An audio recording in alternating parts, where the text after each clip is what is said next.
فهل عسيتم إن توليتم أن تفسدوا في الأرض وتقطعوا أرحامكم أولئك الذين لعنهم الله فأصمهم وأعمى أبصارهم.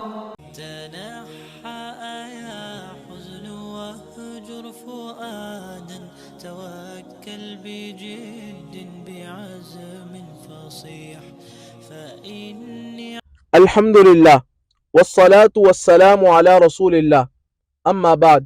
احبہ الکرام، صلہ رحمی کا کیا معنی اور مفہوم ہے؟ عربی زبان میں صلہ رحمی کو صلۃ الرحم کہا جاتا ہے. یہ دو الفاظ کا مجموعہ ہے. پہلا لفظ ہے صلہ اور دوسرا لفظ ہے رحم. صلہ کا معنی ہوتا ہے جوڑنا، ملانا، اور رحم سے مراد وہی رحم ہے جسے ہم اردو زبان میں رحم مادر کہتے ہیں، جو بچے کی پہلی جائے پرورش ہوتی ہے.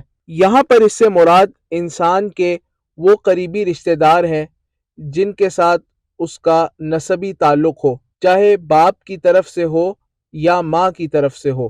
تو معلوم یہ ہوا کہ عربی زبان کا لفظ صلۃ الرحم، اس کا معنی یہ ہے کہ ان قریبی رشتہ داروں کے ساتھ تعلقات کو جوڑنا جن کے اور آپ کے مابین نسبی تعلق ہے، چاہے آپ کے باپ کی طرف سے ہے یا آپ کی ماں کی طرف سے ہے.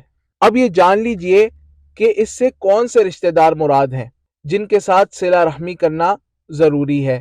تو اس کے متعلق یہ عرض ہے کہ وہ رشتہ دار جن کے ساتھ صلہ رحمی کرنا ضروری ہے وہ دو قسم کے ہیں.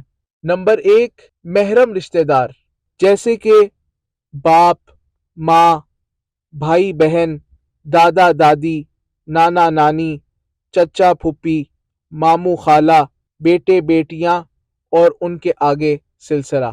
اور دوسری قسم ان رشتہ داروں کی ہے جو کہ غیر محرم ہیں، مثلا ماموں اور خالہ کے بیٹے اور بیٹیاں، اسی طرح چچا اور پھوپھی کے بیٹے اور بیٹیاں. یہ تمام ہی انسان کے رشتہ دار ہیں جن کے ساتھ ان کا نسبی تعلق ہے. بعض کے ساتھ باپ کی طرف سے ہے، بعض کے ساتھ ماں کی طرف سے ہے، اور بعض کے ساتھ دونوں کی طرف سے ہے.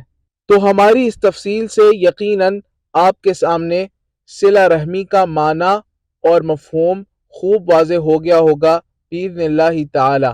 صلہ رحمی کے حکم اور اس کی اہمیت کو جاننے سے پہلے صلہ رحمی کے معنی اور مفہوم کو جاننا نہایت ضروری ہے، تاکہ آپ کو یہ بات معلوم ہو سکے کہ ہم نے کن کے ساتھ صلہ رحمی کرنی ہے اور کن کے متعلق شریعت اسلامیہ نے ہمیں صلہ رحمی کا حکم دیا ہے. وباللہ تعالی التوفیق، وصلی اللہ وسلم علی نبینا محمد وعلی آلہ وصحبہ اجمعین.